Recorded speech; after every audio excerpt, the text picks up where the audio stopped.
Դուք հավանաբար նկատել եք, որ պատերազմի եռագլուխ կուսակցությունը եւ նրանց սատելիտները իրենց քաղաքական խոսույթում ամենամեծ տեղը տալիս են Ղարաբաղի հարցին, Ղարաբաղյան շարժմանը, Թուրքիայի եւ Ադրբեջանի հետ հարաբերություններին, եւ դա պատահական չէ։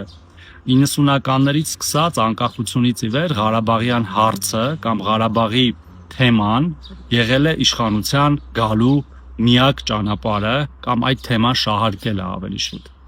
Ղարաբաղյան շարժումը ինքնին 98 թվականի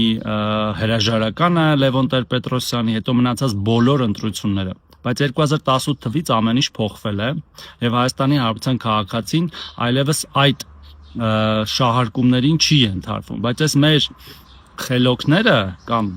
տգետները էլի իրականում դա չեն հասկանում եւ նորից ուզում են դրա հիման վրա գալ իշխանության, իսկ Ղարաբաղյան հարցով իշխանության եկածները տեսել ենք ինչ են անում, այսինքն նրանք թքած ունեին այն ժամանակ էլ թե Ղարաբաղի վրա, թե Հայաստանի վրա, պարզապես դա շահարկելով ապահովում էին իրենց եւ իրենց շրջապատի հարստացումը, մեր ժողովրդի կեղեքումը, միլիոնից ավել արտագաղթ եղավ դրա պատճառով, տնտեսական մենաշնորհներ կային, ոչ մեկ չէր կարողանում իր ուզեցած գործով զբաղվել, քաղաքական սպանություններ եւ այլն։ Հիմա նրանք ուզում են Ղարաբաղյան շարժումը, Ղարաբաղյան հարցը, Ադրբեջանի եւ Թուրքիայի հետ հարաբերությունները օգտագործելով նորից գալ իշխանության, որպեսզի վերականգնեն իրենց սուրբ լիազորությունները կամ իրավունքը մեր ժողովրդին նորից կեղեքելու, հարստահարելու, խթանելու արտագաղթը եւ ըստ էության իշխելու այդ փլատակների վրա, որոնք կմնան Հայաստանից, եթե նրանք գան իշխանության։ Իսկ մեր ժողովուրդը դա թույլ չի տալու, սիրելիներս։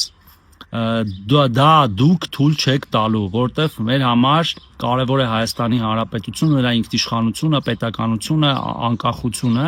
իսկ Ղարաբաղյան հարցի շահարկումների թեման արդեն փակված է, որտեվ մենք շատ լավ ամեն ինչ հասկացել ենք, բոլորս, մենք էլ որպես այսօր կառավարող